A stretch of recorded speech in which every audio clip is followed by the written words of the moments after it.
जलका नदी रे बन्या लघुचाप वर्षा जोगु उपर मुंडरे प्रबल वर्षा पाई जलका नदी रे देखा देइछि प्रथम बन्या जल। तेबे पूर्वरु बस्ता मथानी ठारे विपद संकेत 5.50 मीटर थिबा बेले चलित वर्ष एसआरसी निर्देश क्रमे मथानी ठारे जलका नदीर सतर्क सूचना 6.00 एवं विपद संकेत 6.50 को परिवर्तन करा जाइछि। तेणु सकाळ 9टा सुधा जलस्तर 6.30 मीटर प्रभावित हेउछि बन्या पानी।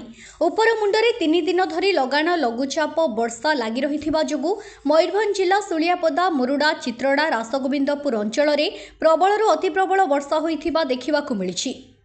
फलरे जलका नदी रे बन्या परिस्थिति देखा देइछि। जलका नदी रे बन्या आसीथिबा जोगु तलिया अंचल लोकमानक पई भयर कोनोसी आशंका नथिबा कहिसंती इरिगेशन विभागर मुख्य जंत्री। जलका नदी बनिया पानी टिके अधिका होइछि एबे पानी 6.3 अच्छी एटा कन्स्टेंट भी हो गलानी। तेणु फादर उपर मुंड फादर वर्षा ना गतकाली जो रासगोविंदपुर बारिपदा एरिया वर्षा हो गला से पानी भी पास करुच्ची 6.3 एटा रही जाइए।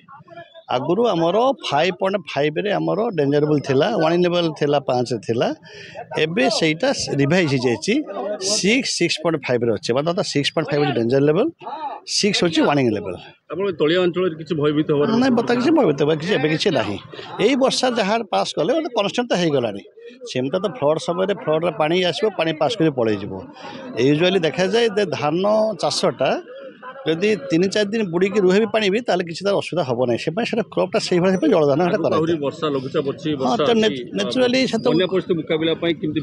विभाग तरफ सब सजग अच्छु जो दुर्बल जगह अच्छी नजर भर रखीचु जदि किसी से समय किसी असुविधा हुए सागे सागे तार केयर नबू ना दुर्बल अवस्था सेमती आमर भर्नेबल लोकेशन एमती किसी भी ना आज दिन में कौट लो लाइन अच्छी कौटी आम सुदृढ़ अच्छी तो लो लाइन नेचुराली वर्षा बन्या जोर बढ़ो नेचुराल लो लाइन ओवरटॉप कर तो से डिपेंड कर केवल खाली वर्षार तार ये परिमाण को व्यवस्था निर्भर करे।